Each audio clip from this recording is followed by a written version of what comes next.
तो हम लोगों ने इंग्लिश के न्यू पैटर्न की बात हम लोगों ने कर ली है कि बोर्ड ने जो नया पैटर्न लागू किया है 2022 से 2023 के लिए, इसकी हम लोगों ने बात की इंग्लिश की।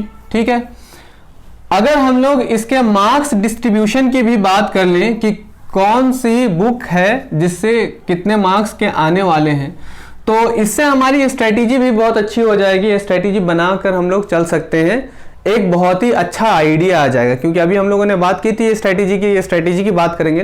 तो स्ट्रेटेजी की बात करने से पहले अगर हम लोगों ने मार्क्स डिस्ट्रीब्यूशन की अगर बात कर ली है ना, कि किस चैप्टर से या किस बुक से कितने मार्क्स का डिस्ट्रीब्यूट किया गया है ना, चाहे वो आपका लिटरेचर हो, ठीक है, सप्लीमेंट्री हो, आ रही बात समझ में कि नहीं आ रही है, या ग्रामर पोर्शन हो, इस तरह से हम लोग मार्क्स डिस्ट्रीब्यूशन अगर देखेंगे तो उससे हमें आइडिया हो जाएगा कि हमें किस पे कितना टाइम देना चाहिए, ठीक, और कैसी तैयारी हम लोगों की होनी चाहिए। आ रही है ना बात समझ में? ठीक है, सबको आ रही है? तो देखो मैंने अलग अलग किया है। क्या है, जैसे तुम अगर बात करोगे लिटरेचर की, है ना, मार्क्स डिस्ट्रीब्यूशन मैं लिखे दे रहा हूं, मार्क्स डिस्ट्रीब्यूशन है ना, इन इंग्लिश में मार्क्स डिस्ट्रीब्यूशन। ठीक है, लिटरेचर की बात करते हैं पहले, लिटरेचर की। ठीक है, लिटरेचर की अगर हम लोग बात करेंगे तो लिटरेचर में हमारे पास प्रोज है और पोएट्री है, प्रोज है, पोएट्री है। ठीक है, प्रोज है और पोएट्री है। तो प्रोज की अगर बात करोगे बेटा, तो प्रोज जो है ना, प्रोज अकेला 15 मार्क्स गेन कर रहा है, 15 मार्क्स गेन कर रहा है। और पोएट्री की अगर बात करोगे तो 8 मार्क्स। मतलब आप समझ पा रहे हैं, लिटरेचर टोटल कितने मार्क्स का आने वाला है? 23 मार्क्स। अकेला लिटरेचर हमारा कितने मार्क्स का ले रहा है, गेन कर रहा है? 23 मार्क्स गेन कर रहा है। उसमें से भी 15 मार्क्स प्रोज से हैं। समझ में आ रही बात है? पोएट्री से 8 मार्क्स ही है। पोएट्री से अगर 8 मार्क्स की अगर तुम बात करोगे तो 4 लाइन की तो तुम्हारी इसमें क्या क्या हो गई है? 4 लाइन की पोयम है, 4 लाइन की पोयम है, 4 लाइन की पोयम है जो 3 मार्क्स गेन कर रही है ना। 4 लाइन की पोयम है, 3 मार्क्स गेन कर रही है, तो 5 ही मार्क्स तो बचे ना। 5 मार्क्स बचे, उनमें से जो 2 मार्क्स है वो 2 मार्क्स एमसीक्यूज में है। आ रही ना बात समझ में? 2 मार्क्स एमसीक्यूज में है, तो 5 तो तुम्हारे यार ऐसे ही हो गए। समझ बात आ रही कि नहीं आ रही है? ठीक है ना। और एक तुम्हारा शॉर्ट आंसर टाइप क्वेश्चन है, और उसमें हाँ वो तो इसमें, और सेंट्रल आइडिया है। 3 मार्क्स की सेंट्रल आइडिया है। तो यार बहुत आसानी से तुम क्या कर सकते हो, आसानी से तुम 8 मार्क्स गेन कर सकते हो। मेरी बात समझ में आ रही ना? आसानी से तुम 8 मार्क्स क्या कर सकते हो, गेन कर सकते हो। ठीक है, ये 2 मार्क्स का ये एमसीक्यू लिख दे रहा हूं मैं, एमसीक्यूज 2 मार्क्स। ठीक है, तो मतलब तुम पोएट्री के 8 मार्क्स बहुत ही आसानी से गेन कर सकते हो अगर इस स्ट्रेटेजी से चलोगे तो। ठीक है, अब देखो ये तो ये हो गया। अब प्रोज की बात करेंगे तो पहले तो 15 मार्क्स का प्रोज है, ये तो हम लोगों ने देखा। अब अगर प्रोज की बात करेंगे कि 15 मार्क्स ये कहां से और कैसे आएंगे, अगर हम लोग इसकी अगर बात कर लें थोड़ी सी, ठीक है, तो इसकी अगर हम लोग बात करेंगे तो देखो हम लोगों ने देखा कि पैसेज से 2 क्वेश्चन है ना, और 3 एमसीक्यूज हैं लेसन से। इसके पैसेज से ठीक 2 क्वेश्चंस हैं, और अभी दोनों क्वेश्चन जो है ना 2 क्वेश्चंस हैं, और ये दोनों क्वेश्चंस एमसीक्यूज हैं। ठीक है, 1+1। इसी तरह से तुम्हारा जो कि 2 मार्क्स होता है ये, और इसी तरह से लेसन पे जो आधारित एमसीक्यूज है ना, लेसन पे बेस्ड एमसीक्यूज है 1+1+1, 3 क्वेश्चंस, 3 मार्क्स, 5 तो ऐसे हो गए तुम्हारे यार। इसके अलावा तुम्हारे 2 शॉर्ट आंसर टाइप क्वेश्चन है, ठीक है, और 1 लॉन्ग आंसर टाइप क्वेश्चन है। 2 short answer type question, 2 short answer type question है ना, 2 शॉर्ट आंसर टाइप क्वेश्चन और 1 long answer type question, long answer type question. 2 short answer type question 3 + 3, एक long answer type question 4, मतलब ये कितना हो गया 6। तो यहाँ हो गया 6 4 10 और 5 15। यार बेहतरीन ढंग से क्या किया गया हुआ है, डिस्ट्रीब्यूट किया गया हुआ है मार्क्स, है ना, बेहतरीन ढंग से डिस्ट्रीब्यूट किया गया है मार्क्स। ठीक है, तो देख लो, समझ लो, यहाँ पे प्रोज से 15 मार्क्स कैसे आएंगे, पैसेज से 2 मार्क्स हैं जो मैंने बताया था कि 2 मार्क्स का एक पैसेज है तुम्हारा 1 + 1, और लेसन पे बेस्ड जो तुम्हारे 3 क्वेश्चंस हैं 1 + 1 + 1। ठीक है, 2 शॉर्ट आंसर टाइप क्वेश्चन है 3 + 3, और एक लॉन्ग आंसर टाइप क्वेश्चन है जो 4 मार्क्स का है, जो 60 वर्ड में देना है। इनको 30 to 40 वर्ड और इनको 60 वर्ड्स में लिखना है। ठीक है, इसके बाद मेरे लाल, इसके बाद पोएट्री और प्रोज की बात हो गई। अब इसके बाद सप्लीमेंट्री रीडर की अगर बात करें हम लोग, सप्लीमेंट्री रीडर, सप्लीमेंट्री रीडर, इसकी अगर बात करोगे बच्चे, है ना, तो ये कितना मार्क्स गेन कर रहा है भाई, ये 12 मार्क्स अकेला गेन कर रहा है। मतलब इस पर भी बहुत ध्यान देना पड़ेगा। अकेला मार्क्स क्या कर रहा है, ये गेन कर रहा है।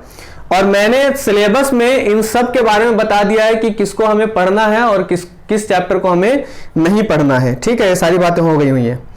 तो यहां से देखोगे तो 1 शॉर्ट आंसर टाइप क्वेश्चन है और 1 लॉन्ग आंसर टाइप क्वेश्चन है।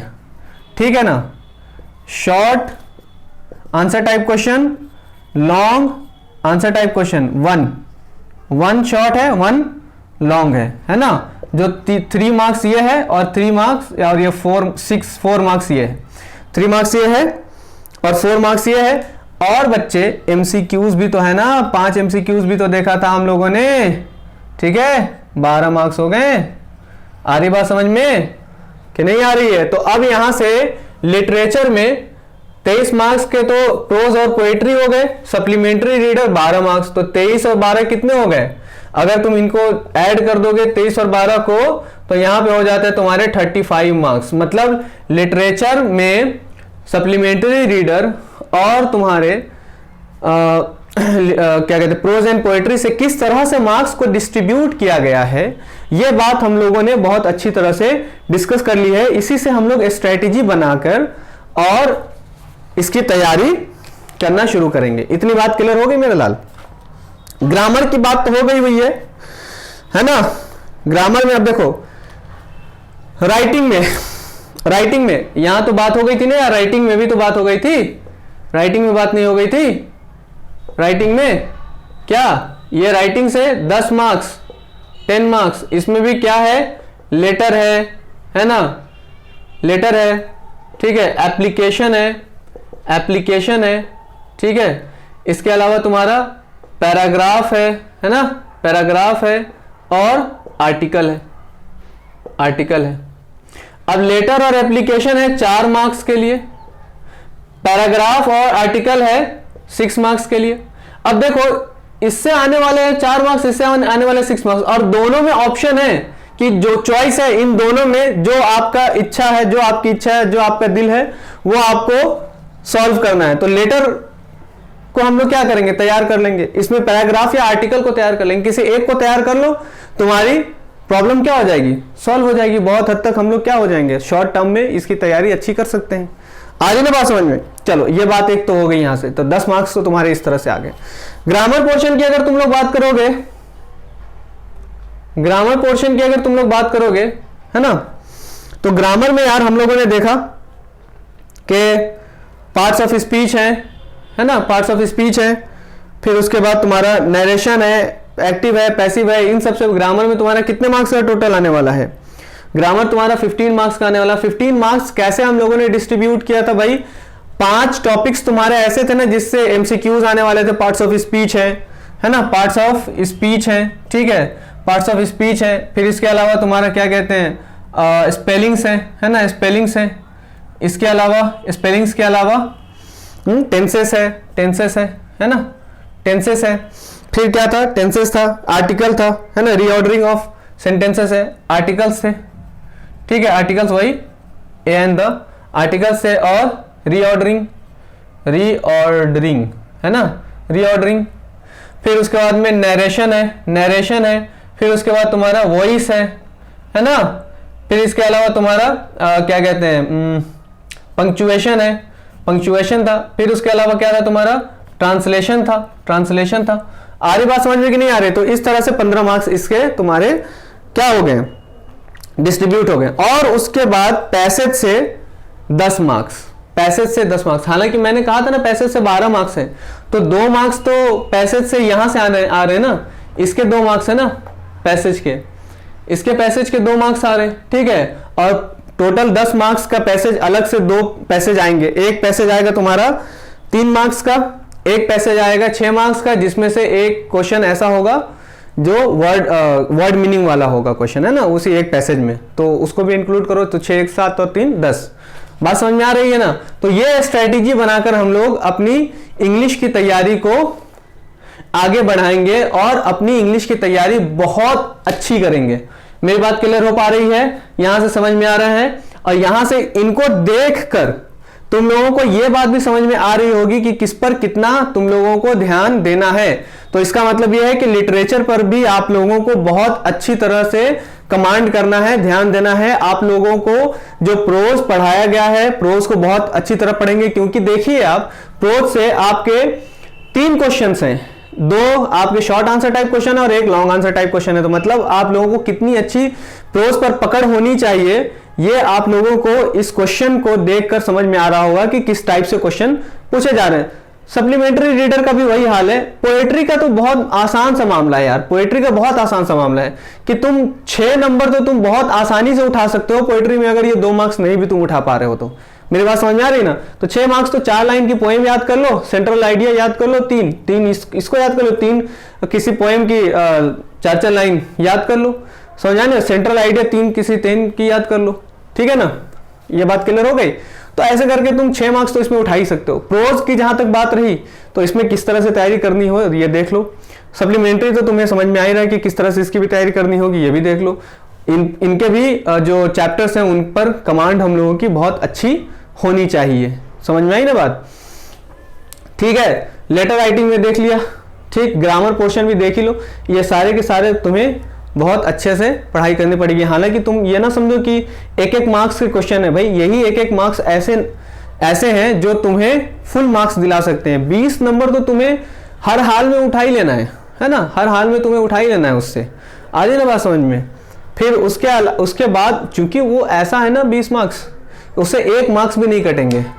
बाकी तो तुम जब लिखते हो ना, वो क्या कहते हैं, जब तुम सब्जेक्टिव लिखते हो तो उसमें गंदगी की वजह से या किसी भी तरह से हो सकता है मार्क्स कट कर दिया जाए। लेकिन ये जो 20 नंबर है ना सेक्शन ए, अगर तुम्हारा एक भी क्वेश्चन का आंसर सही है तो वो 1 मार्क्स फुल मिलेंगे।